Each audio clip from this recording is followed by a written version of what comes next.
ఈ నెల 29 మాఘమాసానికి ముందు వచ్చే అమావాస్య చొల్లంగి అమావాస్య అంటారు. దీనిని మౌని అమావాస్య అని కూడా అంటారు. మౌని అమావాస్య అని పేరు ఎందుకు వచ్చిందంటే, నైమిషారణ్యంలో శౌనకాది మహామునులందరూ కూడా సమావేశమై వేదాన్ని విభజించినప్పుడు ఆ వేద శాఖలను కాశ్యపాది సప్త ఋషులు వేద శాఖలను అధిష్టానంగా ఒకరు ఒక్కొక్క శాఖగా తీసుకున్నప్పుడు వారి వారి శాఖలను పునరుద్ధంపజేసి ధర్మ ప్రచారానికై అనేకమైనటువంటి పాపాలను హరించేటువంటి దిశకు ఎన్నో ఉపాయాలు నేర్పించడానికై వారి వారి శాఖలను అభివృద్ధి చేశారు.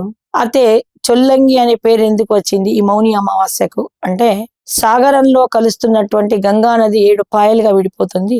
ఆ 7 పాయల కూడలిలో ఒక్కొక్క పాయ దగ్గర ఒక్కొక్క మహాముని వారి వారి శాఖలను విస్తరింపజేసినప్పుడు గురుకులాలను ఏర్పరిచి వేదాధ్యయనాన్ని నేర్పించేటప్పుడు తుళ్ళుడు అనే మహర్షి తన శాఖను తూర్పుగోదావరి జిల్లా చొల్లంగి అనే గ్రామంలో కలుస్తున్నటువంటి ఆ ప్రదేశంలో తన శాఖను ఈ అమావాస్య రోజు ప్రారంభించాడు. కాబట్టి దీనికి చొల్లంగి అమావాస్య, ఆ గ్రామం పేరున చొల్లంగి అమావాస్యగా నిరూపింపబడింది.